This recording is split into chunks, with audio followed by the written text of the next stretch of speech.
अल्लाह के नबी को सूदखोर का अजाब क्यों दिखाया गया?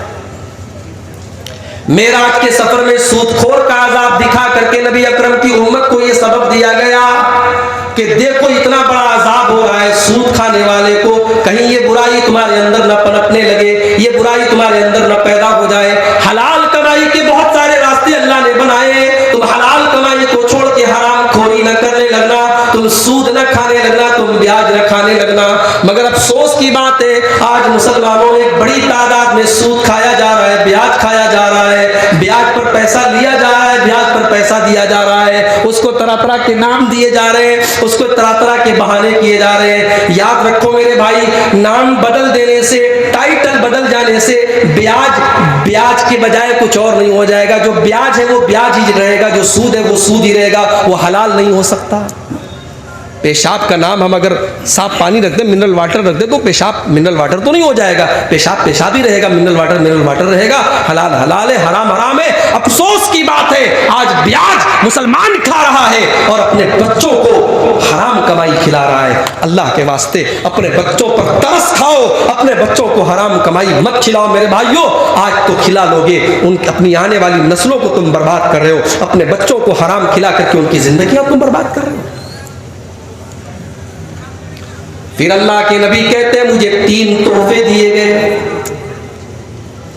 मेराज की रात मुझे 3 तोहफे दिए गए। पहला तोहफा ये दिया गया कि सूरह बकरा की आखिरी आयतें मुझे दी गई। सूरह बकरा की आखिरी आयतें क्या है? सूरह बकरा उठाओ, आखिरी आयत देख लो, उसमें अल्लाह ताला ने जो दुआ हमें सिखाई है, रब्बना ला तुआखिजना इन नसीना औ वख्ताना, आय अल्लाह अगर भूल हो जाए, गलती हो जाए तो हमारी पकड़ मत करना। रब्बना वला तहमिल अलैना इसरन कमा हमलतहु अलल लज़ीना मिन क़ब्लिना, आय अल्लाह हमारे ऊपर वो बोझ न डालना जो हमसे पहले की कौमों पे डाला गया था। रब्बना वला तुहम्मिलना मा ला ताक़त लना बिही, आय अल्लाह हमारे ऊपर कोई ऐसा बोझ न डालना जो हमें उठाने की ताकत न हो। वाफ़ वन्ना, आय अल्लाह तू हमें माफ कर देना, वग़फिर लना हमारी बख्शिश कर देना, वरहमना हम पर रहम फरमाना, अंत मौलाना तू हमारा मौला है, फंसुरना अलल कौमिल काफिरीन तू काफिरों के ऊपर हमारी मदद फरमा। ये जो दुआ है मेरे भाइयों, ये बहुत बड़ा तोहफा है अल्लाह का। हमारी शरीयत में भूल चूक माफ है, हमारी शरीयत में कोई ऐसा हुक्म नहीं है जो हमारी औकात से, हमारी ताकत से ज्यादा हो। ये अल्लाह ने तोहफा दिया है मेराज के रात। दूसरा तोहफा ये दिया गया कि अय अल्लाह के नबी, आपकी उम्मत के लोग अगर शिरक नहीं करेंगे, लिमन लम युशरिक बिल्लाह, अगर वो शिरक नहीं करेंगे, अल मुक़हमात तो उनके बड़े बड़े गुनाहों को भी अल्लाह ताला माफ कर देगा। अल्लाह ताला बड़े बड़े गुनाहों की सजा दे करके भी माफ कर सकता है और बिना सजा दिए भी माफ कर सकता है। लेकिन शिरक नहीं करेगी आपकी उम्मत तो वो जरूर उसकी माफी की जाएगी, अल्लाह जरूर उसकी माफी करेगा, उसकी बख्शिश करेगा। ये तोहफा भी मेराज की रात दिया गया। और तीसरा तोहफा ये दिया गया, 50 टाइम की नमाज आपके ऊपर फर्ज की गई। जब अल्लाह के नबी मेराज के सफर से वापस आने लगे और रास्ते में हजरत ईसा अलैहिस्सलाम से आपकी मुलाकात हुई, मूसा अलैहिस्सलाम से, मूसा अलैहिस्सलाम ने पहला सवाल यही किया कि ऐ मोहम्मद, आपके रब ने आपको हुक्म क्या दिया?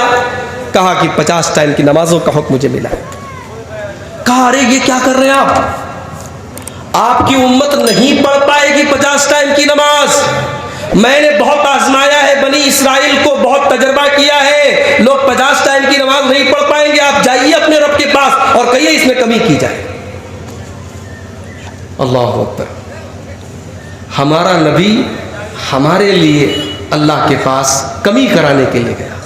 भाई हमारे नबी को अगर खुद पढ़ना है तो 50 में मेरे नबी को तो कोई फर्क नहीं पड़ता। मेरे नबी तो रातों को इतनी लंबे क़याम करते थे कि मेरे नबी के पैर सूज जाते थे, वरम आ जाते थे। मेरे नबी को अपने साथ मसला नहीं था, मसला हमारे और आपके साथ था। हमारी और आपकी खैर खाही और भलाई में हमारे नबी गए और अल्लाह से उसमें कमी करने की गुजारिश की।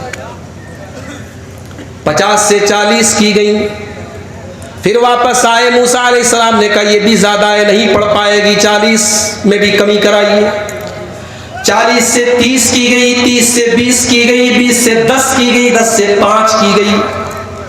5 वक्त की नमाजें भी जब अल्लाह के नबी लेकर के आए, मूसा अलैहिस्सलाम कहने लगे मैंने बनी इस्राइल को आजमाया है, आपकी उम्मत 5 टाइम की नमाज भी नहीं पढ़ पाएगी, आप कम करवाइए।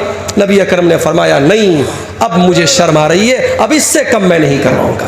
नबी अकरम ने कहा इससे कम मैं नहीं करवाऊंगा। उधर अल्लाह की तरफ से आवाज आई, हम दई तो फरीदती व खफ़फ़तु अन इबादी, ऐ नबी हमने 5 टाइम की नमाज आपको दी है, लेकिन सवाब आपको पूरे 50 का मिलेगा।